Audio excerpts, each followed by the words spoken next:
ঘটনা ৯ তারিখ, ৯/৮/২০২৬ রাতে, মানে প্রায় ১০ তারিখে এরকম একটা তথ্য পাইছি পুলিশে যে এরকম ব্যাংকে দুইজন লোক আটক করে রাখছে। তারপর আমাদের থানা পুলিশ আপনার ওইখানে গেছে, যাওয়ার পরে তারপর আমরা তাদেরকে নিয়ে আসি থানায়। নিয়ে আসার পরে আমাদের এটা জিজ্ঞাসাবাদে তারপর ব্যাংকের কর্মকর্তারা থানায় আসেন। আনার পরে ওনারা তাদের বক্তব্য দেন ৪,৩৮,০০,০০০ টাকা একটু এখান থেকে সরায় নেওয়া হয়েছে ব্যাংকের থেকে।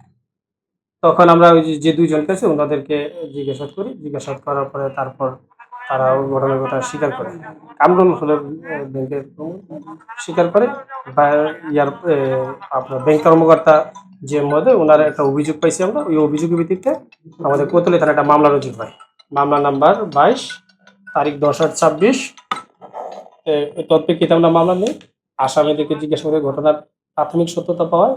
তারপর আমরা তাদেরকে ১০ তারিখে বিজ্ঞ আদালতে সোপর্দ করি এবং বিজ্ঞ আদালতে দুজন আসামি ঘটনার বিষয়ে স্বীকারোক্তিমূলক জবানবন্দি দিয়েছে।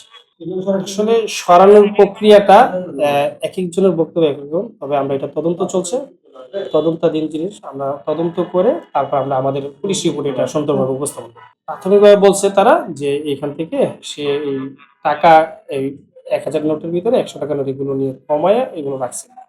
এটা তার স্বীকার, মানে আপনার এজারও বর্ণনা যেভাবে আছে সেটা স্বীকার করছে। এজারও আপনি দেখবেন যে ঘটনাটা এইভাবে বলছে। ওই ব্যাংক কর্মকর্তা ওনাকে টাকাগুলো দিয়েছে এবং তারা পরস্পর যোগসাজশে সম্মত করছে। বিষয়টা তদন্তাধীন, তদন্ত করে বাকিটা আমরা পুলিশ রিপোর্টে ক্লিয়ার করব।